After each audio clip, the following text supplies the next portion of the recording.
مادری که فرزندش به خاطر بیماری از دنیا میره چطور باید به خودش توضیح بده که چرا خداوند جلوی این بیماری رو نگرفت یا این بیماری رو شفا نداد؟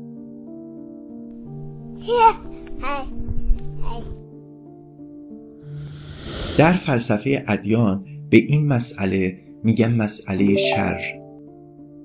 بیماری، از دست دادن عزیز، جنگ‌ها، بمباران‌های شیمیایی، تجاوز، زلزله، سیل و برای هر دو دسته خدا باوران و خدا ناباوران بدون یافتن معنا برای این رنج‌ها تحمل اونها دشواره. اما برای خدا ناباوران سوال از رنج‌ها بیشتر سوال از معنای زندگیه. چرا باید در چنین جهانی به زندگی ادامه داد؟ اما برای فرد خدا باور این سوال بیشتر یک سوال الهیه. خداوندی که عالمه، از این رنج‌ها آگاهه، خداوندی که قادره، میتونه جلوی این اتفاقات رو بگیره و خداوندی که مهربانه، خیرخواه مطلقه، چرا مانع این اتفاقات نمیشه؟ دختر بچه‌ای توسط یک فرد جنایتکار دزدیده میشه و به یک متروکه، صحرا، هر جایی منتقل میشه و به قتل میرسه، مورد تجاوز قرار میگیره. برای فرد خدا باور این سوال پیش میاد که خداوند که آگاه بود از این ماجرا و قادر بود مانع اون بشه، چرا جلوی این اتفاق رو نگرفت؟ اما چه پاسخهایی به مسئله شر داده شده؟ مشهورترین پاسخ خدا باوران به مسئله شر بحث رشد روحی هست. ایده اصلی این پاسخ اینه که جهان مانند یک مدرسه روح هستش، نه یک بهشت آماده. رنج‌ها و شرور نقش اساسی در رشد اخلاقی و معنوی انسان‌ها دارند و جهان بدون رنج و شر جهانی خالی از فضیلته. مثلا صبر بدون رنج بی‌معناست، شجاعت بدون خطر، همدلی بدون رنج دیگران، فداکاری بدون هزینه و بخشش بدون وجود خطا معنایی نداره.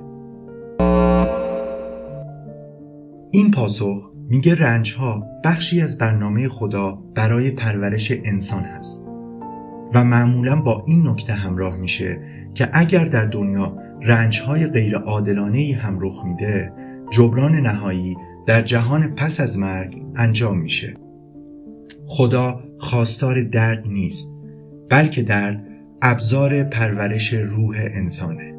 مثل پدر و مادری که اجازه میدن کودکشون در تمرین سختی بکشه یا اون رو تنبیه میکنن تا قوی بشه، نه اینکه اذیتش کنن. اما نقدهایی هم به این پاسخ انجام شده. اولین نقد شدت رنج هستش. شدت رنج‌ها در جهان فراتر از چیزیه که برای رشد منطقی لازم باشه.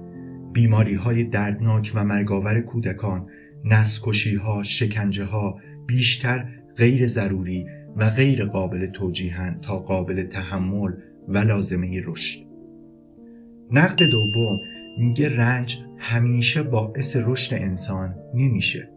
بسیاری از انسان‌ها در مواجهه با رنج‌ها افسرده میشن، شخصیتشون شکسته میشه یا حتی آسیب روانی میبینن. پس رنج‌ها همیشه لزوماً باعث رشد نمیشن. و نقد سوم بحث حیوانات هستش. حیوانات میلیون‌ها سال درد، گرسنگی، بیماری و مرگ فجیع رو تجربه کردن. اگر هدف از رنج‌ها رشد اخلاقیه، چرا حیواناتی که رشد اخلاقی یا معنوی ندارن باید رنج‌ها رو تحمل کنن؟ پاسخ دومی که به مسئله شر داده میشه بحث اختیار هستش. این پاسخ بیشتر برای رنج‌های اخلاقی کاربرد داره، یعنی رنج‌هایی که انسان‌ها باعث به وجود اومدنش میشن، مثل جنگ‌ها، کلاهبرداری یا هر نوع ظلمی که یک انسان به انسان دیگه میکنه. و برای رنج‌های طبیعی مثل بیماری یا زلزله کاربرد نداره. هرچند کارهایی مثل سیگار کشیدن احتمال ابتلا به بیماری رو بالا میبره، ولی مثلا برای زلزله به نظر میاد که انسان‌ها هیچ دخالتی ندارن. این پاسخ میگه خدا به انسان‌ها اختیار داده و انسان‌ها میتونن هم کارهای خوب بکنن هم کارهای بد، و اگر امکان بدی وجود نداشته باشه خوبی‌ها هم بی‌معنا میشن. وقتی که امکان دروغ، خیانت یا ظلم وجود نداشته باشه، اون موقع راستگویی و انصاف هم بی‌معنا هستن.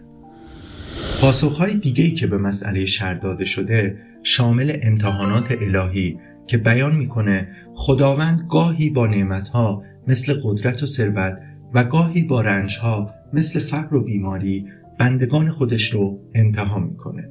یا پاسخ دیگری که میگه وقوع رنج‌ها ممکنه در آینده باعث بروز خیرهای بزرگتری بشه. و یا پاسخ دیگه‌ای که به فهم محدود انسان‌ها اشاره داره که میگه اگر ما دلیل آشکاری برای رنج‌ها نمی‌بینیم یا نمی‌فهمیم، لزوماً به معنای این نیست که دلیلی وجود نداره و این مربوط به محدودیت درک انسان‌ها هستش. و دلایل دیگه‌ای که وجود دارن و نقدهایی که به تبع به هر کدوم از اونها وارد هست. اما افراد خدا ناباور هم با اینکه رویکرد یا تلقی متفاوتی نسبت به خدا باوران در مواجهه با رنج‌ها و بدی‌های دنیا دارن، در یک چیز با خدا باوران مشترکن، اونم اینه که اونها هم بدون یافتن معنا برای رنج‌ها، تحمل رنج‌ها براشون دشواره و رنج‌ها اگر بدون معنا باشن زندگی هم بی معنا میشه. در ویدیوی بعدی سعی میکنیم به دلایلی که خدا ناباوران ارائه میدن برای وجود بدی‌ها در این دنیا بپردازیم و ممنون که این ویدیو رو نگاه کردین. ممنون میشم لایک کنید، سابسکرایب کنید کانال رو و منتظر ویدیوی بعدی ما باشید.